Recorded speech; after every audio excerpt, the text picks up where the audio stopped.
Olá, sejam bem-vindos. O Mais Saúde está no ar, na tela da NTV. Você que sintoniza na sua televisão, através do canal 8.1 Digital. Estamos também no Facebook, na nossa página NTV Patos de Minas, através do aplicativo e também a nossa audiência através do nosso site. Fique por dentro do que acontece em Patos de Minas e todo o Alto Paranaíba. O Mais Saúde de hoje trazendo assuntos importantes. E aqui você já conhece. Como é que funciona? O consultório está aberto e aqui a consulta é grátis. Daqui a pouquinho a gente coloca o telefone na tela para você participar com a gente sobre os assuntos de hoje, cuidando do seu bem-estar, da sua saúde. Mas é claro que eu gostaria de, mais uma vez, agradecer o carinho também, embelezando aqui o nosso estúdio, mais uma vez o apoio da Apollo Floricultura. É a Floricultura Apollo, sempre contribuindo aqui com a beleza do nosso programa, do nosso ambiente. Você está vendo aí na sua tela, esse é um arranjo natural, olha que lindo, que cor maravilhosa, hein?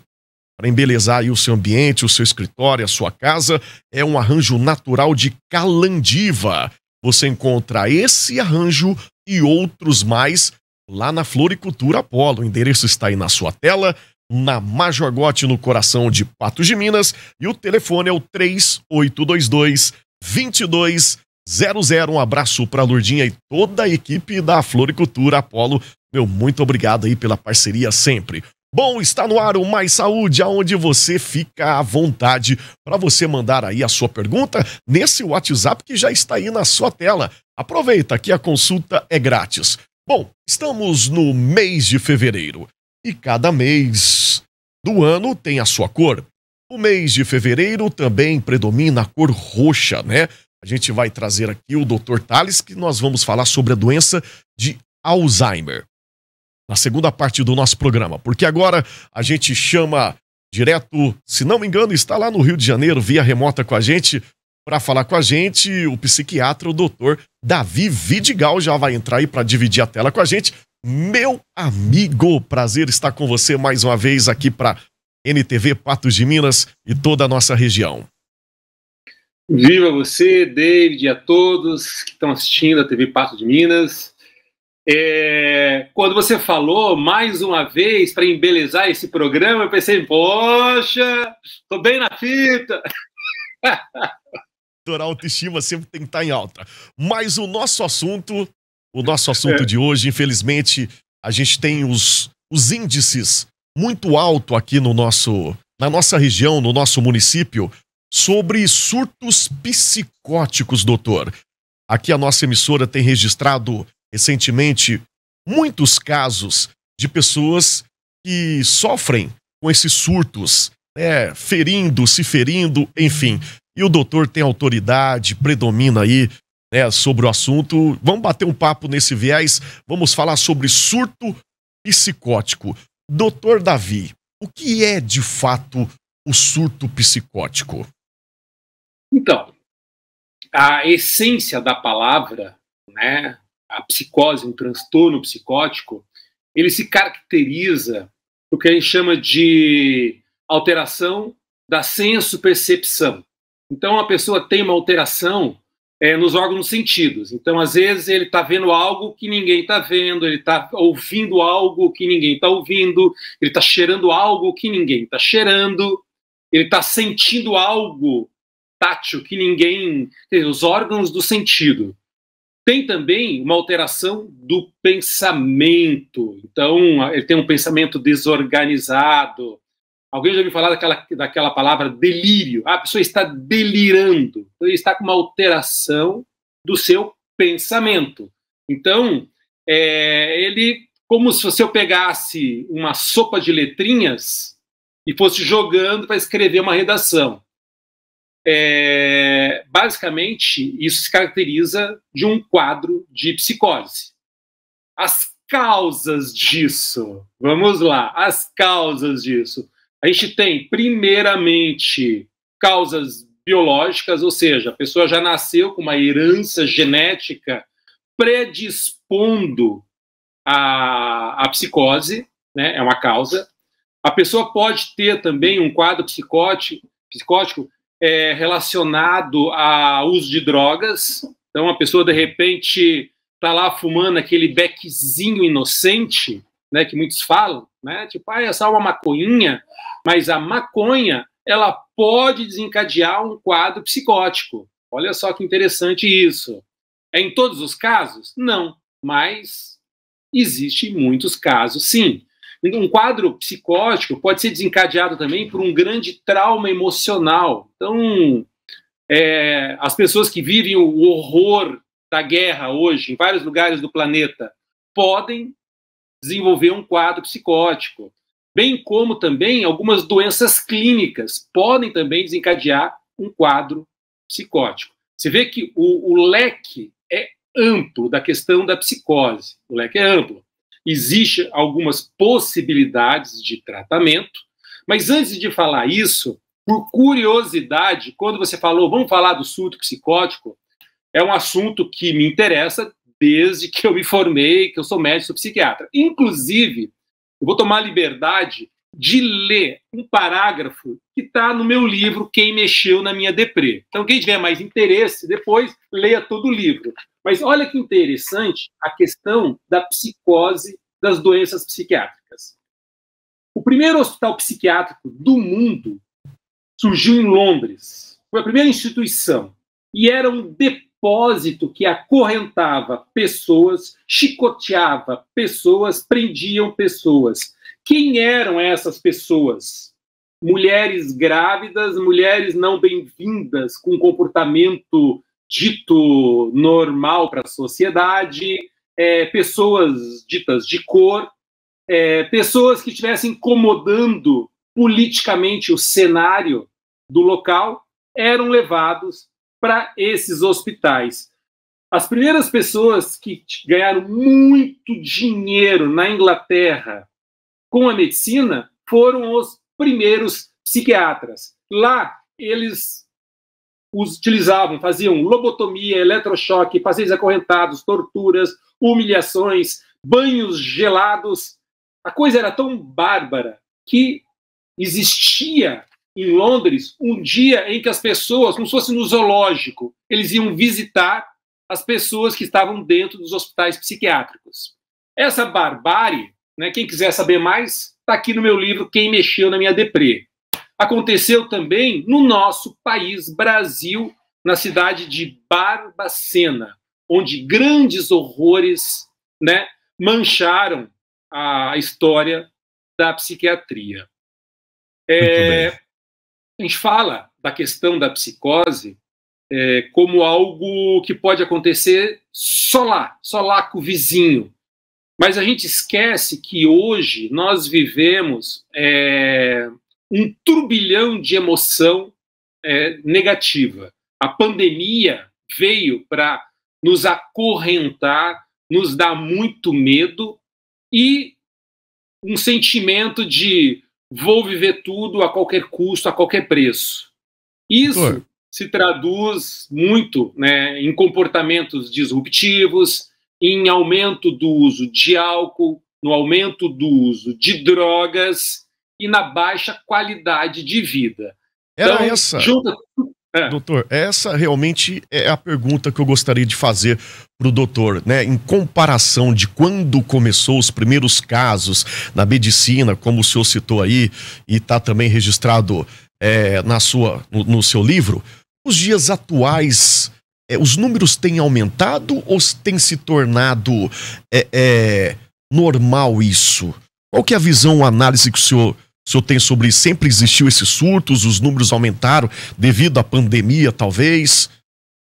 Então, o que nós temos hoje é documentado mais sinais e sintomas. Então, estamos documentando mais sinais e sintomas. E a gente vive hoje um viés muito delicado quando a gente fala em diagnósticos na psiquiatria. Eu sou um médico, sou psiquiatra clínico, mas já há 20 anos, né? E quem quiser conferir, lá em 2007, numa entrevista que eu dei no programa do Jô Soares, eu já alertava para a pandemia diagnóstica que a medicina estava criando. Então, na época, nós estávamos já com quase 300 patologias psiquiátricas e eu falava já na época que existe uma onda crescente de querer colocar tudo como doença. Hoje, nós já temos, no último Código Americano de Doenças, mais de 500 doenças catalogadas. Eu achava que isso só ia acontecer em 2050, que eu falava na entrevista. Isso já aconteceu em 2020. Então, por que eu estou dando este spoiler, esse alerta? É que a gente tem que tomar muito cuidado na questão do diagnóstico e achar que tudo, de qualquer sinal e sintoma, vai ter um remedinho. Eu brinco, que é o Alegrol, que vai tratar dos seus problemas. Não é bem dessa maneira. Eu sou um psiquiatra, trabalho muito na questão da prevenção e da inteligência emocional.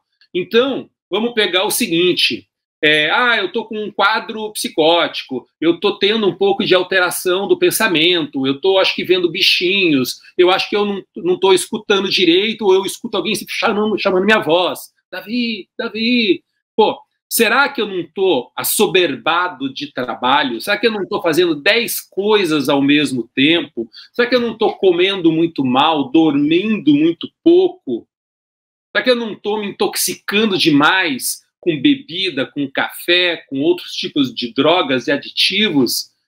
Porque senão a gente cai hoje, tipo assim, ó, eu acho que eu digo que o grande surto psicótico hoje é a pandemia diagnóstica. Claro que existe os quadros psicóticos claros de esquizofrenia, é um clássico, um transtorno de humor maníaco, o cara tem sintomas de grandeza, de achar que vai comprar o mundo, que vai ser presidente, que vai pedir para as pessoas, olha, todo mundo entre em paz agora porque eu determinei que é dessa maneira. Não funciona assim. Então você pode estar tendo uma alteração do teu pensamento.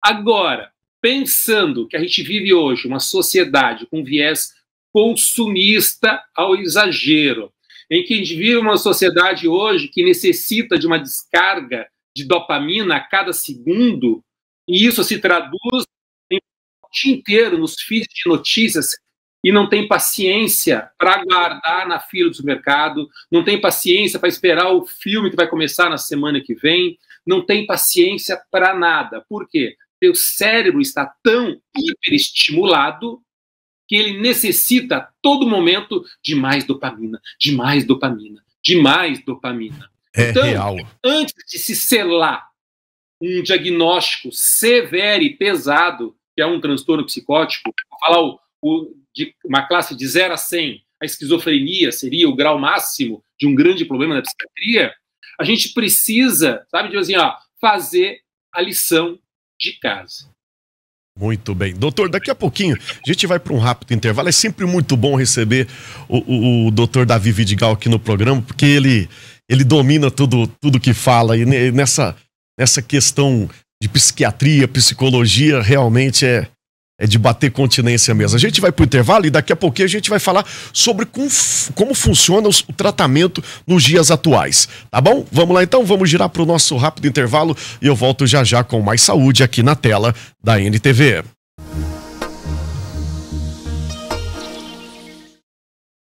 Muito bem, estamos de volta com mais saúde na tela da NTV, canal 8.1 e através dos nossos canais na internet. O Mais Saúde, nesse bloco, volta via remota, fala com o psiquiatra, o doutor Davi Vidigal. Estamos falando sobre o grande índice, né? Os números têm aumentado de surtos psicóticos aqui no nosso município, enfim, em toda a região. A gente deu um spoiler sobre do que é realmente, de fato, o surto, mas agora a gente vai perguntar para o doutor que domina o assunto, como é que funciona o tratamento. O doutor disse também no bloco anterior sobre algumas torturas que aconteciam no início. Hoje, existe ainda essas torturas como forma de tratamento, doutor?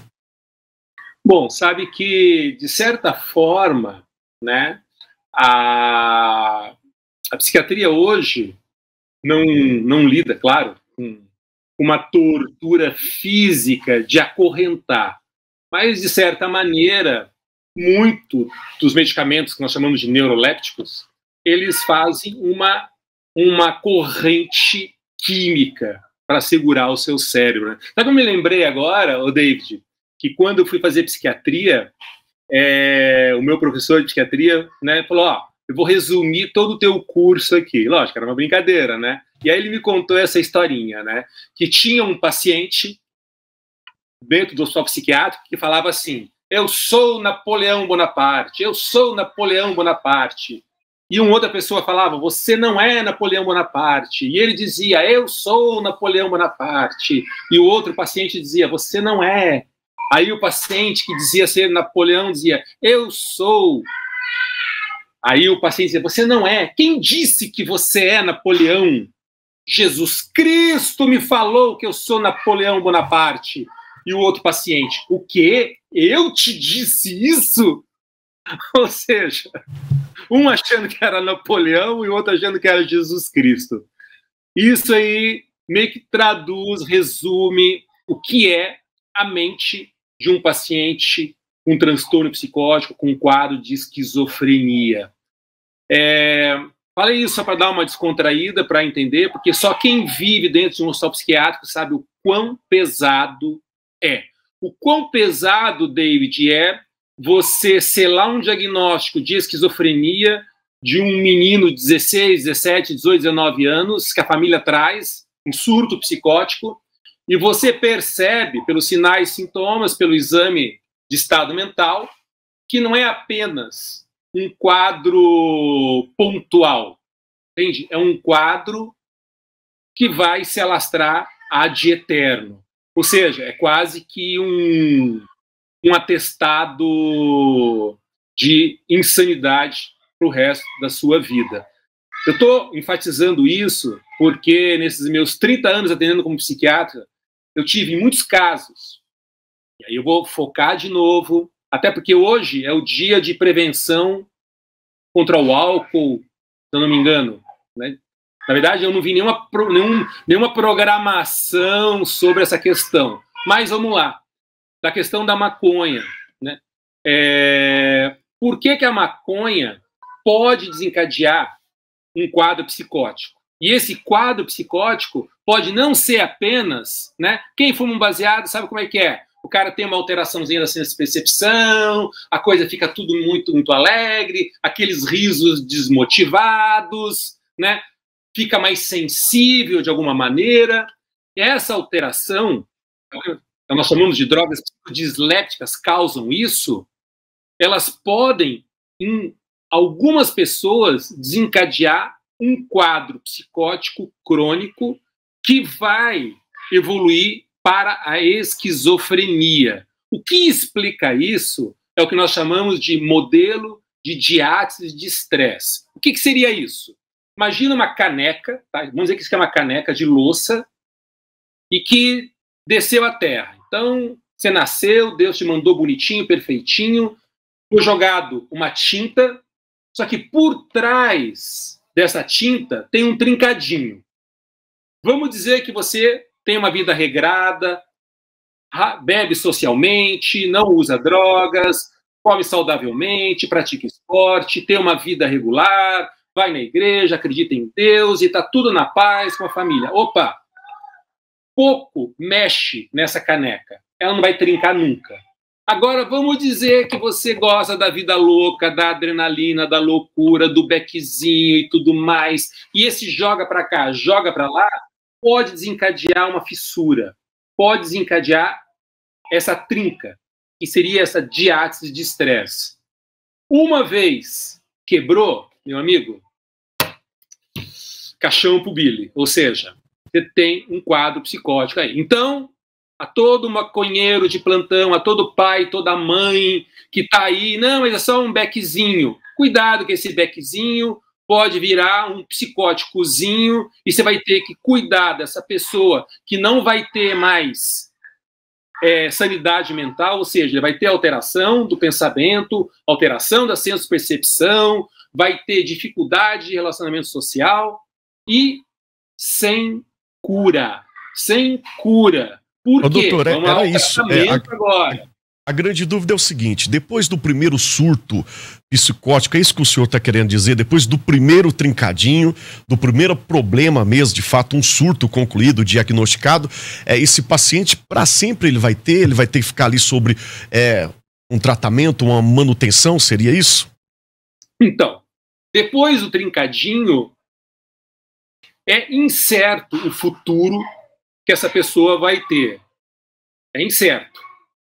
O que acontece é o seguinte, volta lá no nosso primeiro bloco, quem perdeu. As causas de um quadro psicótico pode ser genéticas, herança genética, ou seja, já tem história na família de esquizofrenia, se tem uma certa chance de vir a ter esquizofrenia. Agora, você desencadear um quadro psicótico porque você,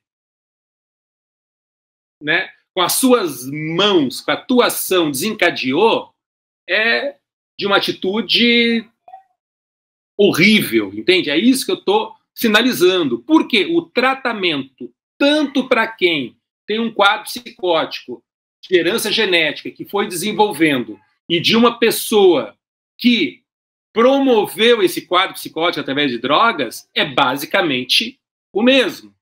É basicamente o mesmo. Você vai entrar lá com antipsicóticos, alguns estabilizadores de humor, dependendo do caso, antiparkinsonianos, e você tenta uma enxurrada de alguns medicamentos na tentativa de manter essa pessoa, pelo menos, usando um termo chulo, não comendo cocô no telefone. Essa é a realidade. Tá explicado. Doutor, a gente acompanhou também a nível nacional, né, uma participante de um reality show que foi diagnosticada com... E a palavra que vem em pauta, em alta também nas hashtags... Diagnosticada com o quê? A gente acompanhou, a nível nacional, uma atriz, uma dançarina que participou do reality show e foi diagnosticada, até deixou a casa, e foi diagnosticado com um surto.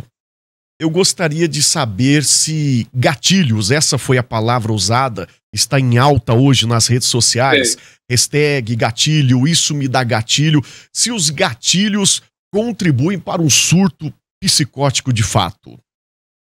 Então, dentre as causas do transtorno psicótico, volta a falar, tem a herança genética, tem o uso de drogas, tem doenças clínicas e tem alguns traumas emocionais. Então, aquilo que eu falei, o cara está lá no meio da guerra, pode desencadear isso.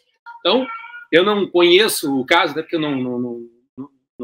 não sei nada sobre essa história. O que eu sei dizer é o seguinte, se a pessoa está lá, já fora do meio dela, dentro de uma casa, pelo que eu sei, você está exposto e seguindo, muitas vezes, até um roteiro deles lá. Pode ser que essa pressão psicológica, né, de uma pessoa que já tem um viés, de repente, de cristal, não suportou a pressão.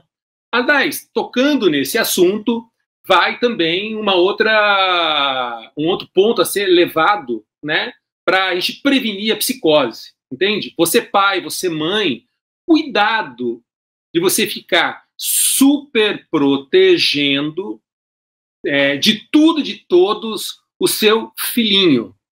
Não, eu não estou aqui fazendo uma apologia ao bullying, nada disso, tá? Mas só colocando que nós estamos hoje criando uma geração de pessoas muito cristal, ou seja, que não suportam nenhum tipo de pressão. Conhecido como a geração Z.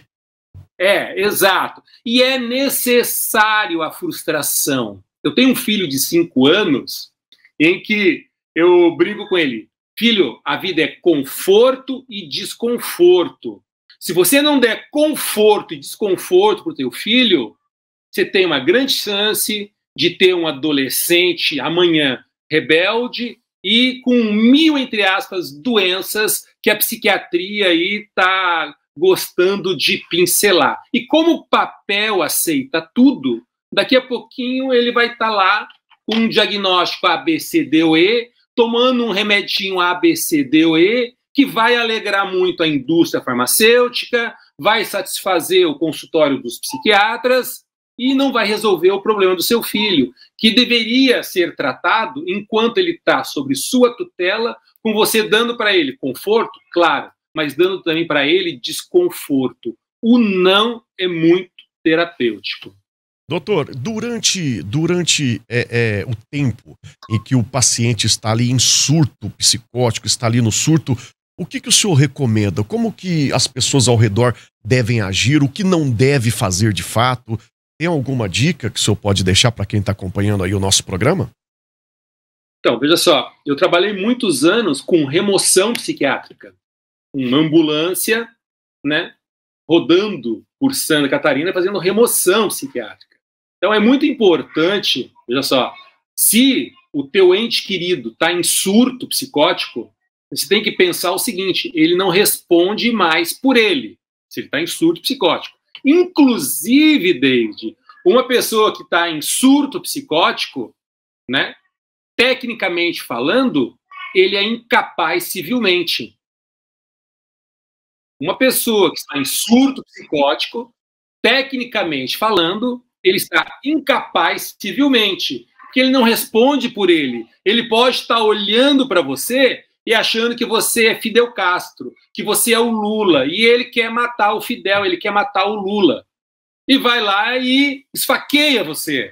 Tu tá entendendo? Ele está tendo uma alteração da senso-percepção e do pensamento, está em delírio, ou ele está ouvindo, Deus está me dizendo, vai lá e mata aquele cara, que aquele cara lá é fulano.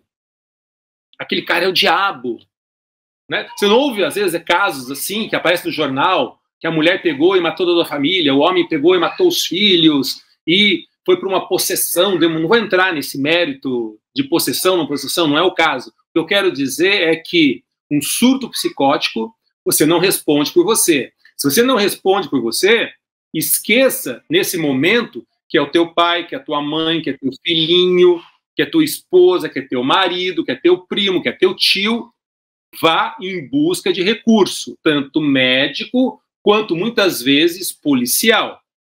David, eu vou narrar um acontecimento que foi um dos mais impactantes na minha carreira, tá? A família entrou em contato com a gente, lá na minha clínica psiquiátrica, lá em Balneário Camboriú. O filho estava totalmente em surto psicótico, no caso esse já era recidivando pelo uso de drogas, e ele foi quebrando as janelas do entorno da casa, que tinham grades, foi sangrando, que ele queria pegar mais alguma coisa lá dentro de casa para vender, para comprar droga, e não conseguia entrar, e ele sabia que se ele entrasse ele ia matar os pais. O que ele pegou? Ele pegou o cachorro da família, um cachorrinho pequenininho, jogou na churrasqueira, tacou, não sei se posso falar tudo assim, mas tacou fogo no cachorro, né? E não bastando isso, né, ele começou a comer o cachorro semi-morto já ali, na frente dos pais que estavam dentro da janela. Né? A família entrou em contato comigo, eu já entrei em contato com a polícia, porque é uma situação que você vai ter que fazer uma contenção física dessa pessoa. Isso é um surto psicótico. Então, o manejo de um surto psicótico vai muito além de, olha, eu estou triste, eu não estou muito bem, estou deprê, não quero sair da cama. Você tem que analisar a gravidade desse surto psicótico. O que a gente tem que fazer... Melhor do que os especialistas mesmo, de fato, né, doutor? Exatamente. É isso. Bom, o nosso tempo aqui é curto, doutor, mas gostaria de te agradecer. É um bate-papo bacana demais toda vez. Você sabe que você é meu convidado de ouro, né, doutor? Eu adoro, eu amo quando eu vejo que o senhor está em pauta aqui no programa aqui. Eu adoro, porque a gente fica muito à vontade. A sua simpatia, seus exemplos, fica muito fácil do pessoal do outro lado da tela poder entender a nossa fala. Onde que encontra o doutor Davi Vidigal, redes sociais, livro, como é que anda esse 2024 para a gente finalizar?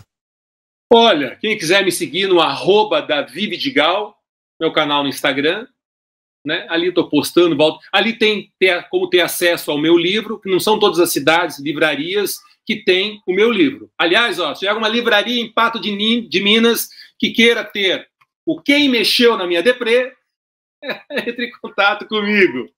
Né? É um livro em que eu papo sobre a questão das doenças psiquiátricas de uma forma muito informal, né?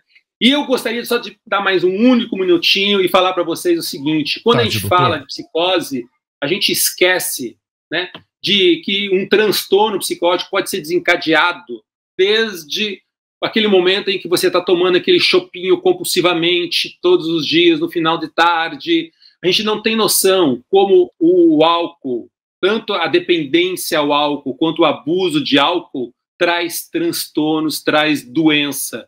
Então, você que está aí bebendo e sentindo mil coisas ruins, pensamentos negativos, sintomas muitas vezes até parecido com alguma coisa psicótica, será, meu amigo, que não é excesso de cachaça, de mé, de pinga, de cerveja? E é muito difícil a gente assumir isso. Agora, se você tem no teu entorno pessoas que gostam de você e que já deram a dica, cara, tu está bebendo demais, considere isso aí. Muito obrigado pela oportunidade. E quem quiser saber mais sobre mim, vai lá no @Davi Vidigal. Viva você, David! Grande abraço e a gente vai se encontrar outras vezes nesse 2024 que tá só começando. Gratidão. Amém. Esse é o Davi Vidigal, Dr. Davi Vidigal, prestando aí, né, esse bate-papo bacana com total autoridade, um assunto que vem, né, cada vez mais em alta, infelizmente, aqui na nossa cidade e em toda a região.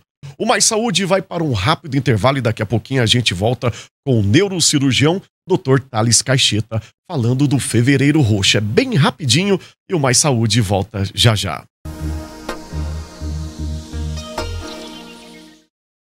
Muito bem, estamos de volta com Mais Saúde no canal 8.1 ANTV, 31 anos ao seu lado. Meu muito obrigado pela sua enorme audiência, que acompanha na televisão e também através dos nossos canais na internet, Facebook, no aplicativo e também no nosso site. Participe com a gente, volto a dizer, o telefone está na tela, o nosso WhatsApp, participe porque o consultório está aberto e aqui a consulta é grátis. Mês de fevereiro a gente aborda o tema roxo. A gente vai falar sobre prevenção, combate, tudo mais sobre a doença de Alzheimer com o neurocirurgião Thales Caixeta, está aqui com a gente. Mais uma vez, prazer revê-lo nesse 2024, meu amigo. Boa noite, David. É sempre um prazer estar aqui. Boa noite, telespectadores. Estamos à disposição para poder falar um pouco de Alzheimer. E falar mais uma vez, né? Todo ano a gente fala desse tema. É importante a gente levar informação como qualidade de vida para quem acompanha aí do outro lado. Importante ter, né, uma cor para esse tema, mas é uma doença que vem aí, não surpreendendo, mas já vem de longas datas, né, doutor? Sim, David, o papel hoje da TV, da mídia em geral, né, no esclarecimento da população é fundamental, né? A gente falava até anteriormente aqui fora do ar, né, com a nomenclatura, como o pessoal falava antigamente sobre mal de Alzheimer. Mal de Alzheimer. Só por curiosidade, da onde veio o mal de Alzheimer? Veio do francês, que é maladie. Maladie quer dizer doença. Então, quando a primeira literatura francesa, né, foi trazida para o Brasil, falando sobre a questão da maladie de Alzheimer, né? Aí veio o mal de Alzheimer. A doença de Alzheimer, ela já há mais de um século, ela vem sendo estudada, foi descrita em 1906 por um médico alemão chamado Alois Alzheimer, daí que veio o nome. Alzheimer, né? E o que é o Alzheimer? David, basicamente, né, a doença de Alzheimer é uma doença neurodegenerativa, tá? É a doença primária do sistema nervoso central, que acomete indivíduos de todas as etnias ao redor do mundo. Estima-se que hoje, mais ou menos, existam cerca de 20 milhões de pacientes acometidos pela doença de Alzheimer hoje no mundo. A gente tem que pensar que mais ou menos 6% desses indivíduos, né, eles vão ter menos de 60 anos de idade. São indivíduos jovens. Então a gente tem uma doença... Desde o princípio dessa doença? Sim, ou os números vêm mudando? Na verdade, o diagnóstico hoje ficou melhor, né, David? O diagnóstico hoje é melhor, né? Se a gente for pegar a população geral, a gente vai pensar na doença de Alzheimer como uma doença que vai comprometer indivíduos acima de 65 anos de idade. Isso. É verdade. Em torno de 8% da população acima de 65 anos vai ter a doença de Alzheimer. Quando você chega aos 85 anos de idade, mais ou menos 50% dos indivíduos. O Alzheimer não é só o esquecimento, né? A gente tem, assim, como primeiro impacto, o esquecimento de nomes, de fisionomias e tudo mais. Mas não é só isso, não, né? A doença de Alzheimer, né, é uma doença assim que é extremamente... ela se apresenta de várias formas, digamos assim, né? Mas o que a gente tem assim de mais comum? É o indivíduo que inicia com perda da memória recente. Né? A memória recente é aquilo que a gente evoca de forma rápida, digamos assim, para realizar as nossas pequenas atividades diárias. Então, suponhamos, se você tem o hábito... Um exemplo, por exemplo, você guardou o celular e geralmente você deixa num determinado local. De repente você começa a perder o celular, você não sabe onde deixou o celular, você não sabe onde deixou a carteira, você vai no supermercado, entendeu? Esquece de levar dinheiro, ou vai pegar o que ia comprar. Sim, ou chega na padaria para comprar o pão, já o troco já não faz muito sentido. Esses são os primeiros sinais. Sim, toda doença tem um início. Então, mas esse início é muito comum, né? Se a gente for pegar assim, hoje as pessoas falam, isso é TDAH. Sim, hoje você tem várias doenças, digamos assim, que tem muita coisa comum no início. Então o Alzheimer, de forma assim, extremamente precoce, às vezes se confunde com muitas outras doenças. Por exemplo, doenças cerebrovasculares. A pessoa, por exemplo, tem um AVC, ela vai ter ali uma alteração, às vezes, neurológica da motricidade, da sensibilidade, mas vai ter uma alteração cognitiva. No Alzheimer, não. Isso é lento. Começa primeiro com essa memória, digamos, imediata, memória mais rápida, e progride, David. Essa aqui é a questão interessante. Ela há uma progressão para muitos campos da cognição.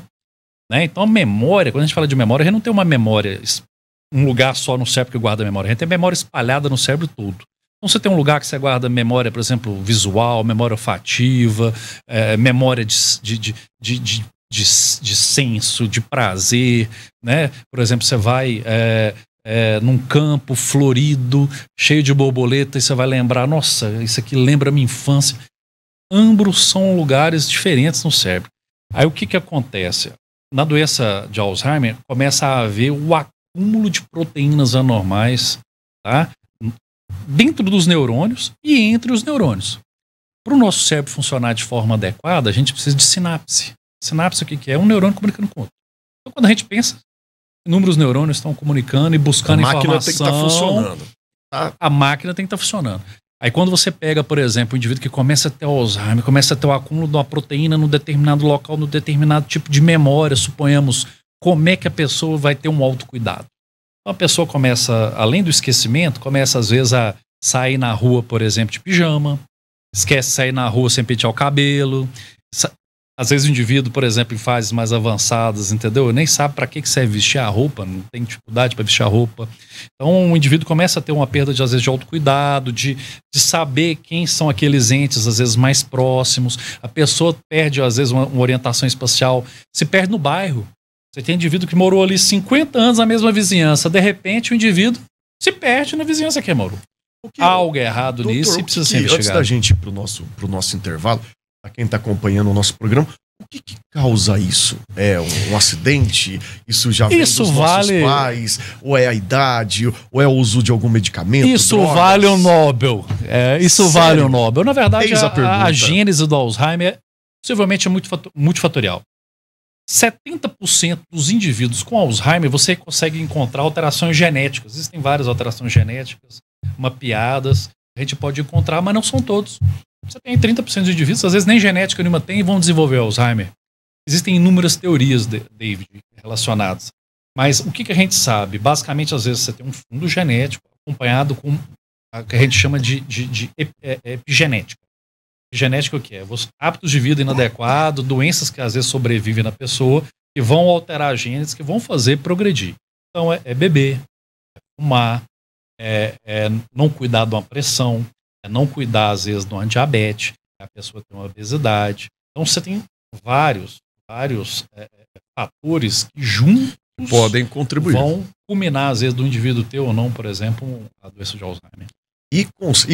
A gente vai para o nosso intervalo daqui a pouquinho, Mas é porque a pergunta está aqui, e tem como reverter essa situação? Não, essa doença? Infelizmente não. O que é triste no Alzheimer, né? Porque essas alterações hoje são mapeadas, você consegue entender como é que há o processo de adoecimento. Contudo, David, só recentemente começaram a surgir, por exemplo, fármacos que tentam, às vezes, paralisar a doença. Então, por exemplo, você tem um acúmulo de proteínas, né? Essas proteínas beta-aminoides, elas vão provocar perdas das sinapses. Se estuda isso. Hoje tem, por exemplo, forma através de imunoterapia, né? São os últimos medicamentos que foram lançados no mercado. Um foi liberado em 2021, que é a Aducanumab. Mas até então tentam. Tentam, exatamente isso. Que apesar de todos os esforços, o que acontece? Você consegue, hoje, na nossa realidade, né? A gente falando aqui Brasil, Patos de Minas, a gente consegue aí estabilizar, né? Cerca de 15% com a nossa terapia ótima. Então, a doença de Alzheimer, ela merece um estudo mais aprofundado, justamente por causa disso. É algo que talvez a gente consiga evitar num enorme grupo de pessoas, orientação, porque às vezes lá na frente, quando você precisar, às vezes você não vai ter como, né, tentar reverter. Quanto mais cedo é melhor. Prevenir do que remediar, e é sobre isso que a gente vai voltar no próximo bloco, depois do intervalo, falando sobre prevenção, então, do Alzheimer. Vamos gerar, então, o nosso rápido intervalo. Daqui a pouquinho, Mais Saúde está de volta aqui no 8.1 na NTV. Ok, estamos de volta na tela da NTV com o programa Mais Saúde, falando do Fevereiro Roxo. A gente aborda a doença de Alzheimer com o neurocirurgião Thales Caixeta, e a gente vamos falar sobre prevenção. Existe como prevenir o Alzheimer? Podemos dizer que sim. Vou polemizar aqui um pouco. Então, assim, você tem fatores talvez que você não consiga mudar. Então, suponhamos que você é um indivíduo com a genética extremamente desfavorável. Possivelmente você não vai saber disso. O que seria essa genética desfavorável? Basicamente, David, hoje, por exemplo, a ciência já conseguiu mapear por exemplo, genes que vão produzir determinados tipos de proteínas no nosso corpo que estão às vezes associadas, por exemplo, ao surgimento do Alzheimer. Mas basicamente, o que acontece? Suponhamos que a maioria das pessoas não vão ter, por exemplo, acesso a testes genéticos, e nem sempre a genética se traduz em doença. Então, o que o indivíduo tem que ter em mente? Que aqueles fatores que são modificáveis, né, que a gente falou no bloco anterior, né, como fumar, beber de forma excessivamente, a pessoa às vezes ser hipertensa, às vezes não tratar, o indivíduo, por exemplo, ser às vezes diabético e não fazer um tratamento adequado da diabetes. Esses fatores, David, sim geram impacto. A gente precisa lembrar, por exemplo, que às vezes o indivíduo tem uma genética às vezes favorável para o Alzheimer, e depois o que acontece? Não cuida de uma diabetes, não cuida de uma hipertensão, são fatores de risco que são comuns, por exemplo, às doenças cerebrovasculares, os AVCs. Então a pessoa já tem, vamos supor, uma genética para o Alzheimer, sobrevém um AVC, essa pessoa ela vai ter, entendeu, um aceleramento do processo de adoecer. Então esse indivíduo vai ter, entendeu, um Alzheimer possivelmente um pouco mais precoce, em consequência já de um dano neurológico que ela teve por causa de doença que é prevenível. Então a vida seria forma de prevenção, uma alimentação, uma vida ativa, de esporte, né, de bom convívio, saúde mental boa e a boa alimentação. Então, se a gente for, né, chamar a população, falar assim, não, há algo que eu possa fazer, sim, é viver de forma saudável, comer de forma adequada, não praticar atividade. Não só para Alzheimer também, né, doutor? Sim, mas assim, pensando, falando assim, não, claro, nem tudo tem tratamento, né, David? A gente vai pegar assim, não, existem doenças que eu vou ali, trato, fico ótimo, né? Beleza, o cara às vezes consegue se safar, às vezes do infarto, vai lá e coloca um stent, às vezes a pessoa tem um câncer, descobre precocemente, vai lá e trata.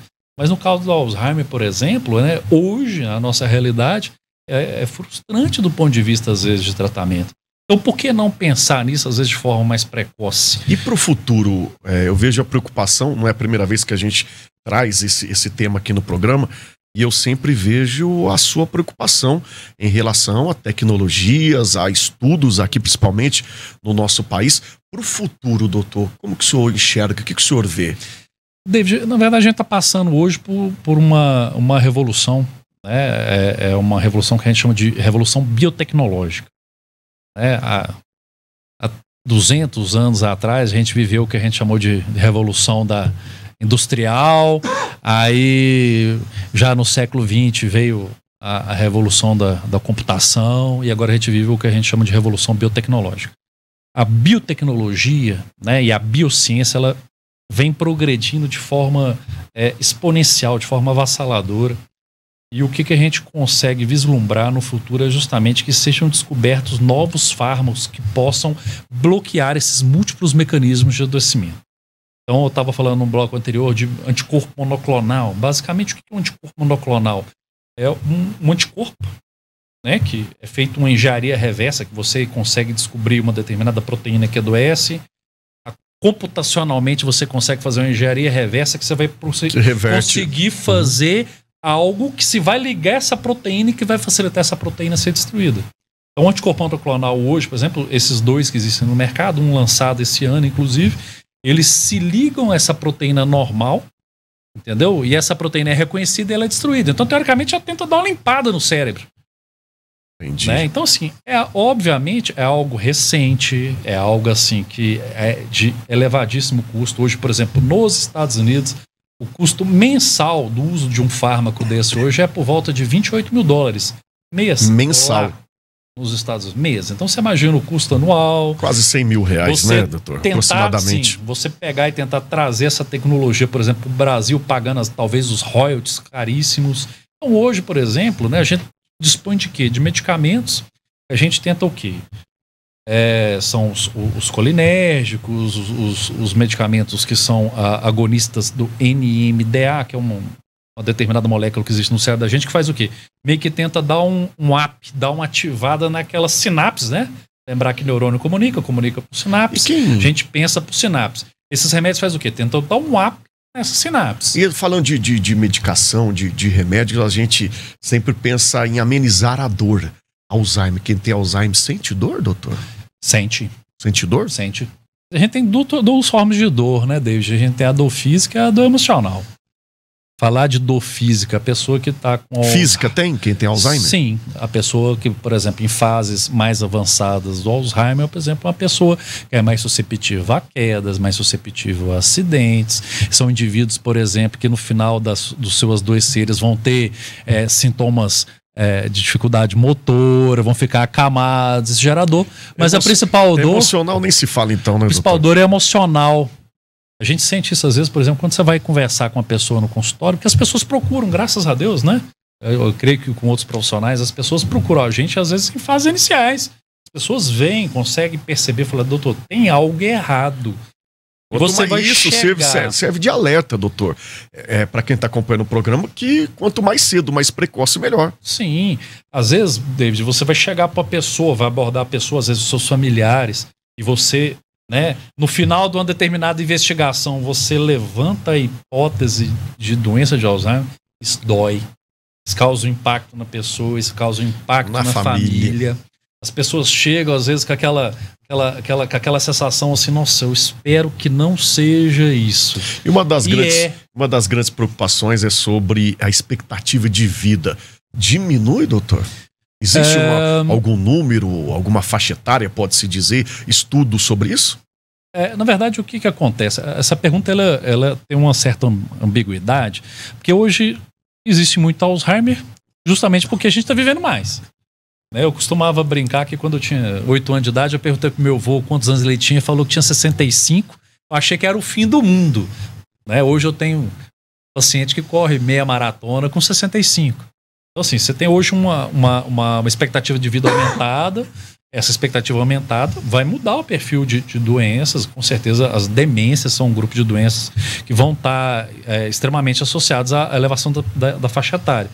Mas a doença de Alzheimer limita a expectativa de vida da pessoa basicamente por dois fatores. Primeiro, você começa, às vezes, a ter a questão dos acidentes. Aí depois você começa a ter um período, às vezes, que você fica mais suscetível a doenças infecciosas. Então, vamos supor, a pneumonia. A pessoa com fase, por exemplo, 2, 3 de Alzheimer, por exemplo, Às vezes ela necessita, por exemplo, de medicações, às vezes que cedam. Essas medicações que cedam, às vezes cedam de forma excessiva. A pessoa às vezes aspira, desenvolve um processo pneumônico. Ou a pessoa já está perdendo algum grau os seus reflexos, né? Por exemplo, aspira, vai desenvolver uma pneumonite ou alguma coisa desse tipo e piora. Muito bem, doutor. Depois do paciente diagnosticado, né, com Alzheimer, como que se trata? Como que a gente convive com isso, doutor? Basicamente, David, não é só médico que trata, né? Isso que é importante a gente enfatizar. Isso é a parte do acolhimento que eu quero chegar. Sim, eu tô aqui como neurólogo, né, gente, tentando colocar alguma coisa com relação a isso. Mas o tratamento do Alzheimer é multiprofissional. Então você vai ter ali é importantíssimo a presença do cuidador, do profissional de enfermagem, do fisioterapeuta, do fonoaudiólogo. Cada profissional desse vai tratar um determinado aspecto dessa doença. Graças a Deus, né, nós temos um serviço de saúde aqui ao alcance da gente, que a gente possa, né, vislumbrar isso para todos os setores da nossa população. E o apoio à família também, né? Então, quem tem um paciente, né, uma família que tem um paciente, por exemplo, com Alzheimer, a família também precisa de apoio. A gente precisa de acolhimento, a gente precisa de certa humanização, precisa de compreender que nem tudo às vezes é resolvido com medicamento, mas quase tudo pode ser amenizado, às vezes, com uma palavra amiga, uma palavra de carinho. E é isso que a gente está fazendo aqui também, o nosso papel, levando informação para tentar amenizar um pouco mais aí esses números. Doutor, muito obrigado pela presença, onde encontro o doutor Thales Caixeta, que é um grande torcedor do Sapão também. Sapão vem aí, doutor. Se Deus quiser, eu ia acabar brincando com você que fora a arquibancada do Bernardo Rubim, você pode me achar no Hospital Vera Cruz e no Hospital Imaculado Conceição. E tem nas redes sociais rede social também, a gente tá lá. Thales Caixeta. Eu agradeço muito, David, a oportunidade. A gente fica sempre grato, né, em poder contribuir com vocês aqui, né, e passar esse tipo de informação para a nossa população. Muito bem, é isso. A gente fecha o nosso programa de hoje com o Dr. Thales Caixeta falando do Fevereiro Roxo. Nosso muito obrigado a você do outro lado pela participação, pela enorme audiência. Até o próximo Mais Saúde.